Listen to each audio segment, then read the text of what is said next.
It's almost like a mini Israel there. And I want to ask you about, so let's go to the war a little bit. So the justification for this war is they keep saying that Khomeini killed 30,000 protesters. This has become the 6 million in the Holocaust is the 30,000 protesters, even though the director the CIA director in Trump's first administration, Mike Pompeo, said himself that these protests were infiltrated by CIA Mossad. What do you think is the actual pretext for this war? Is this true? What could we actually, because we haven't seen any of the bodies. We haven't seen any real reports. All we just keep hearing this 30,000 number. Is this true? Totally fake. And I think that history will show that what happened in January was some kind of Kurdish CIA Mossad operation. And I said that in January. There was a report, I think it was Financial Times. They said that eyewitness accounts reported that it was people dressed in all black with automatic weapons taking over the government buildings in western Iran. And those are the provinces in Iran that are majority Kurdish. Now, when the United States evacuated its troops in Iraq, they didn't take them out of Iraq altogether. The U.S. bases in Baghdad, I believe, and in preparation for the war to get the troops out of harm's way, they said, we're withdrawing from Iraq. And I remember reading that report and I thought, oh, really? The war in Iraq is over? No. They didn't come out of Iraq. They went to Iraqi Kurdistan. They went to Erbil, which is the capital of Iraqi Kurdistan. Now, why did they do that?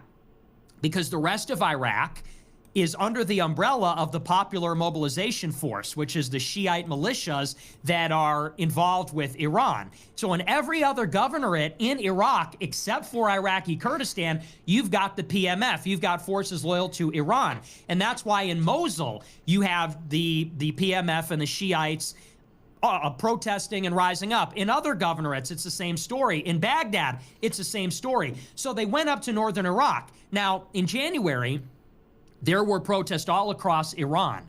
But where they were the worst, where actually government buildings were being taken over and claimed in the name of the protesters, it was all the Kurdish majority areas. So I suspect that what happened is that Netanyahu and Trump, they were involved in northern Iraq, where, again, the U.S. has a presence there, and the Israelis, they're also involved there as well, maybe even in Azerbaijan as well on Iran's northern border. Israel's got a very close relationship with the Azeris, or the Azerbaijanis.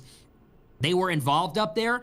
I'm sure they sent forces across the border, and they were trying to instigate a popular uprising where they had the numeric strength. They also did the same thing in Balochistan. In Balochistan in southeastern Iran, there are a few separatist groups that have been responsible or claimed responsibility for terrorist attacks in Iran, notably exactly 2 years ago. I think it was in January 2024 or 2025, one or the other. It was on the anniversary of Qasem Soleimani's death.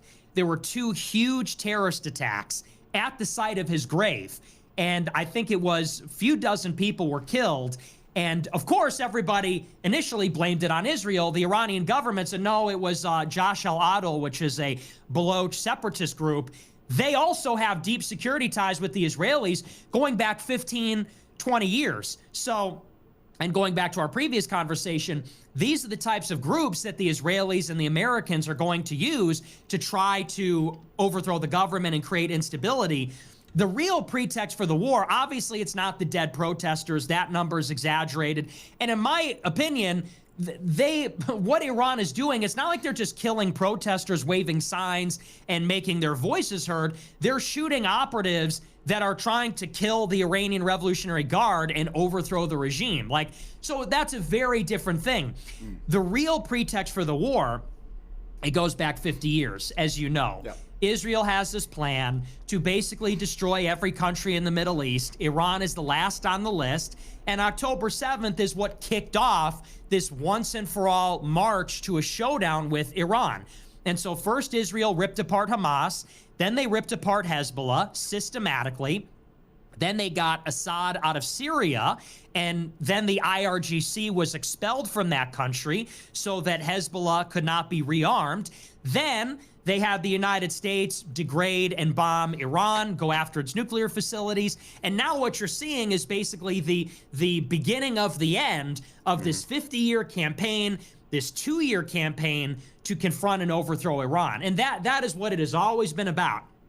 Everything else, nukes, protesters, the Kurds, the Yazidis, the genocide, all that other stuff is just a pretext. All that other stuff is just a big fat excuse. Yeah, it's all a smokescreen. I mean, don't get me wrong, it's terrible that Iran have killed protesters and everything, but you really think that's the reason why America would go into a country? I mean, there's so many governments around the world that do shit like that all the time, and America don't fucking invade them. It's not because of the oil. America have got oil. This is all on behalf of Israel, because obviously Israel want to be the sort of main power in the Middle East. And already now we're seeing kind of Trump and the Trump administration sort of go back, because I mean, just mentioning about, they said, I think Trump said it would be a few days in Iran. Now they're saying 4 weeks. Yeah, Nick is absolutely spot on with regards to that, and it's nice. I encourage you guys to go and watch these sort of streams, because he breaks it down really, really well in terms of like what's actually going on and what to do what Israel always wanted to do, which is annihilate anyone that rivals their interests in the region. Yeah, you had a really good breakdown with the map open. There's that, that 25-minute clip talking about Iraq, Syria, Libya, how every single neighboring country, all the enemies with targets at Israel have been completely destabilized. And Iran's the last one. So you got it completely right.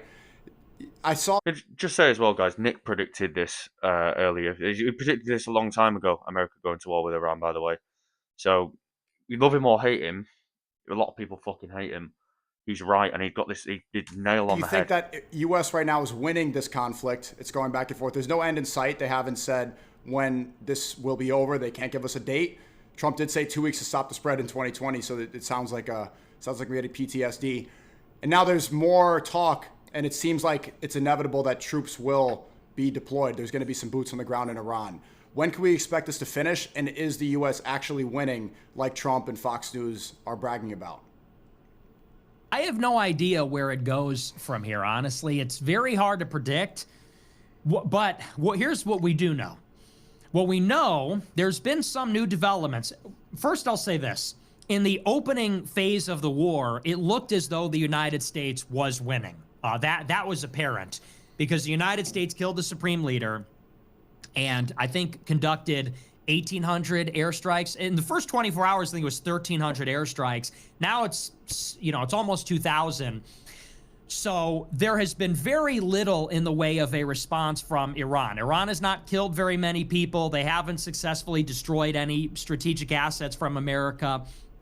What the U.S. imperative was getting into the war is that they needed a quick and easy win. And the reason being is because if it turns into an attritional war, the advantage is with Iran. And that just has to do with the physics of intercepting ballistic missiles and the economics of making interceptors and ballistic missiles, which maybe everybody's familiar with, but long story short, it's cheaper to make a ballistic missile than to shoot one down. Iran makes more ballistic missiles than we make the interceptors that shoot them down. And the rate of interception is about 20%. So we got to make 5 times as many of these expensive weapons that we don't even really make a lot of them versus Iran, which is a missile factory, and it's very cheap and it's very easy to launch them. So for economic reasons, this cannot go on for weeks and weeks, months and months, because if Iran can just launch these missiles, it disrupts shipping in the Strait of Hormuz, which has ripple effects in the global economy. And if they're pounding Israel or also the Gulf states, it's going to grind those economies to a halt, and then those countries will put pressure on the United States. To do what? Well, the answer is escalate. Now, there's been some developments here, which is one, Strait of Hormuz is effectively closed and has been. Even though it seems that these ships are not really being sunk, Iran is not hitting the ships, they will not take the chance crossing the strait because they're not insured. So insurance companies will not insure the cargo because it's very risky. The Development Finance Corporation stepped in and offered to insure them. Even still, the ships aren't going through. And it seems that Trump is frustrated by this. As a result, crude oil is going at almost $100 a barrel. I haven't checked the latest price since last night, but energy prices are spiking. Yep. All these economies are responding America will get hit accordingly. hard by China this, will by not the way. export its energy. Japan is talking about And so the rest of the world will. If America get hit hard by something, the fucking world does. opening up their strategic reserves. Particularly affected is countries that rely on natural gas. LNG, which comes out of the Persian Gulf from the Emirates and goes to Europe and goes to other places, that's being affected by this. There was, however, a ceasefire that just broke out, I think last night. Saudi Arabia, backed by the Europeans, negotiated their own ceasefire with Iran. And actually, to the chagrin of many Iranian hardliners, the Iranian president, Pezeshkian, apologized and said, sorry that we bombed the Gulf countries, and they said they won't target each other anymore. Now, that being said, Iran is still bombing the Gulf countries. Iran is still launching projectiles at Dubai, and the Houthis launched some drones at Saudi's eastern province where the oil is. So I don't know if that's real or if it's overstated, but there's been some talk of a limited ceasefire between these two, between the Gulf, the GCC, and Iran. Now, the administration is saying we're going to escalate. Trump has said we're going to bomb Iran really hard. The second phase starts tonight. We're really going to pound them. And Trump also says, and it's been implied, that we're going to deploy a limited ground force to maybe disassemble Iran's nuclear facilities or its ballistic missile launch platforms because, one, in the event that Iran falls apart, that is going to be a huge concern.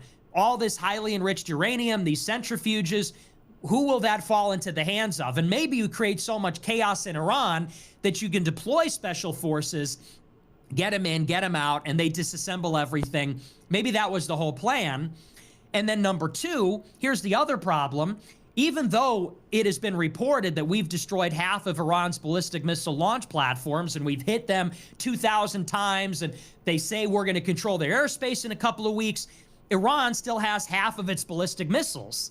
So they still have a huge stockpile, and they still have the ability to launch the missiles. And historically, this is tricky. Last year, we bombed Yemen for a whole month, and they were able to launch missiles. And that's this tiny movement in the west coast of Yemen. We could not stop them from launching missiles. Iran is 3 times the size of Iraq. It's a huge country. They've been preparing for this for 30 years. So it's like, if we can't stop the Houthis from launching missiles, you can't stop the Iranians from launching missiles. They got way more of them, way more territory. And the last thing I will say is that Trump has now changed the conditions for victory. In the opening phase of the war, he said, well, we want an uprising and we want to destroy their missile system. Now he says we want an unconditional surrender, Right. which is scary because this is like Japan. This is like Imperial Japan in World War II. Now it's an unconditional surrender. You want Shiite Muslims to unconditionally surrender? How the fuck are you going to get them to do that? You don't want to invade. You're not going to invade. You can't bomb them into submission. So how are you going to get these people to agree to that? We didn't even get Maduro's government to agree to an unconditional surrender. So that scares me. That sounds like nuclear talk. That sounds like we're going to nuke them until they beg for mercy. Now, I'm not saying that's likely, but that makes me nervous. When they say unconditional surrender, that's a very technical term. That's not rhetoric. That's a technical term in war. That means they want an American viceroy to go in and run the new fucking government. The last time we got an unconditional surrender was Japan and Germany. Yep. So that scares me a little bit. And ultimately, where does that leave us? Either the Iranian Revolutionary Guard is going to wave the white flag, or this will just simply keep escalating, which means bigger ordnance, more bombs, a ground force. There's another aircraft carrier making its way over, and it's not good. And I don't know that you're going to be able to succeed without a ground invasion or a nuke. That seems like where it's headed. It looks like America have got a big problem. I think as well, looking at the stats, they're spending about $200 million a day, I think. Yeah, $220 million per day. But that's not even America's biggest problem. It's the time that it takes them to, I don't know what Nick was talking about, the time it takes them to build this ammunition just isn't fast enough to the rate at which they're using it. So the biggest issue that America are now running into is actually being able to, like, the Patriot missiles take years to build. So it's keeping and getting those ammunition numbers up is one of the issues that America is facing. And obviously the Nick mentioned there, unconditional surrender. Those are pretty fucking. Those are fighting words from Trump. That's no joke. And again, getting Shiite Muslims to surrender is just not going to happen. So what America are going to do, what Trump's going to do, I don't know. I agree with Nick that it does kind of sound like nuclear talk or whatever it is. Are they just going to fucking flatten Iran? I don't know. I'm just a guy on the internet. Let me know what you guys think. Let me know if you agree with Nick. Please like, comment, share the video, subscribe if you haven't already. Stay based as always, and I'll see you in the next one.